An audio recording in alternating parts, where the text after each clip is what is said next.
L'Office de tourisme organise pour son programme de Noël des ateliers créatifs, découverte des macarons et des entremets. Aujourd'hui, on s'intéresse à la technique des pâtes brisées et levées chez Sébastien Marie à Niederbronn-les-Bains. Surtout apprendre à découvrir les secrets pour faire les différentes recettes et découvrir les nouveautés de la pâtisserie. Pour la briser, on peut prendre la 55. Après c'est toujours pareil, on demande 45, 55. Vu que nous, le type, c'est un peu comme le chocolat, je dis. Le type, c'est le taux de cendre de la farine. Ça n'a rien à voir avec la qualité un peu, mais plus la 45 est plus fine que la 55. Après, il y a des bonnes 55 et il y a des mauvaises 45 aussi. Les pâtes levées et brisées sont les bases essentielles de la pâtisserie. Ce cours a pour objectif de dévoiler différentes astuces de réalisation. On va faire un nouvel entremets de Noël, comme dit. Bon, là, la pâte levée, ça rejoint, c'est toujours un peu répétitif, mais il y a toujours des gens qui vont apprendre. Et comme c'est assez compliqué, il y a pas mal de secrets sur la pâte levée.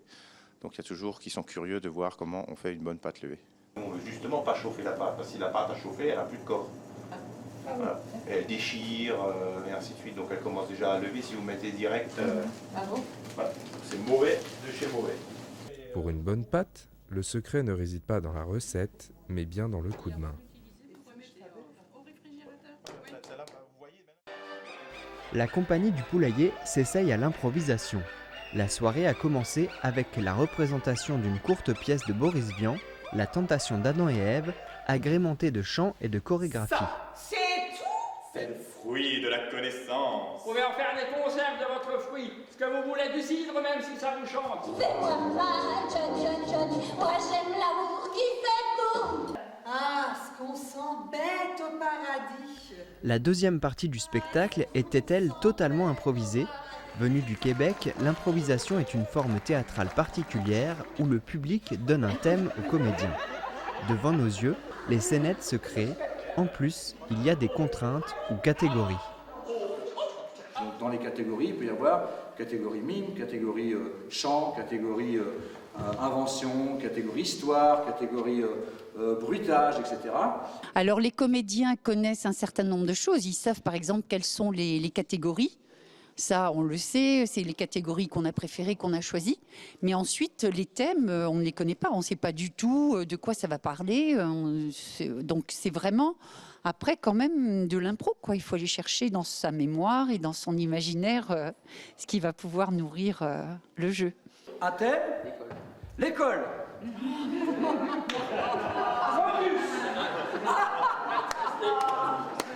Action. Allez, on rentre, les enfants, on y va maintenant. Encore.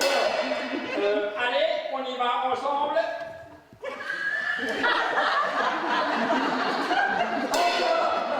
On y va tout de suite. On y va quand vous voulez. Les comédiens se sont entraînés plusieurs week-ends. Cette pratique les aide dans leur jeu plus classique. Si on est amené à jouer dans une autre pièce un personnage, c'est vrai que l'impro fait émerger des choses qu'on n'a pas forcément fait émerger autrement. Bon, alors, donnez-moi cette carte, merci beaucoup. C'est pas une carte, c'est mon bateau. Pas de texte, pas de mise en scène organisée, personne ne sait à quoi s'attendre, mais une seule garantie, des éclats de rire. Je ne sais pas, j'ai l'impression d'être une bougie d'anniversaire. Encore.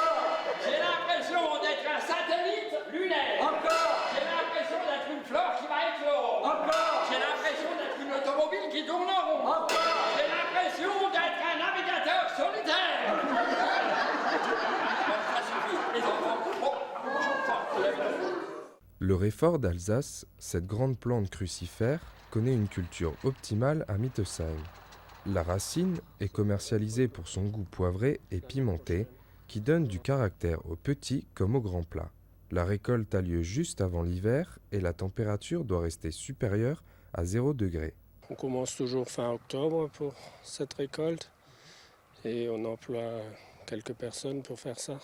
Donc là, cette année, ça va un peu mieux parce que c'est sec et on a une machine qui fonctionne bien, mais ça dépend si c'est humide. Parfois, c'est difficile à sortir.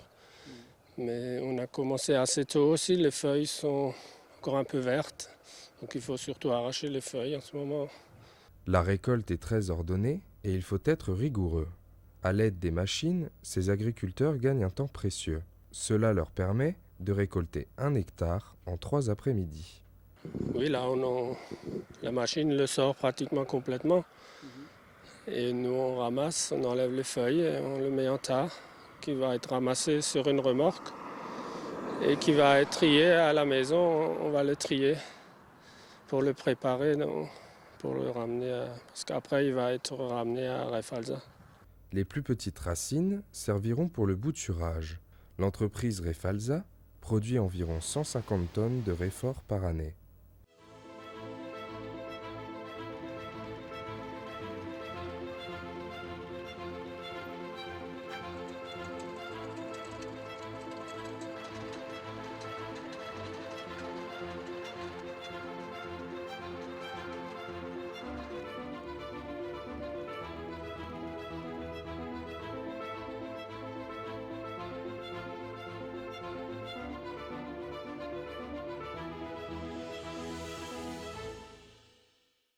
Le 1er juillet sont entrées en vigueur 26 mesures en matière de sécurité routière. Les premiers mois d'application ont vu leur lot de contrevenants, alors petit rappel des nouvelles règles.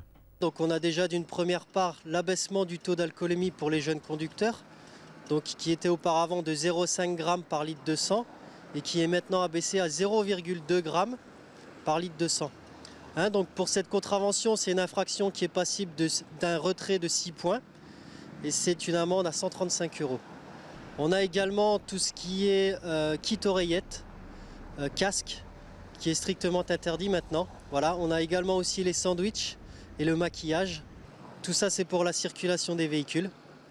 On a aussi également au niveau du stationnement des nouvelles modalités. On considère maintenant des stationnements très gênants.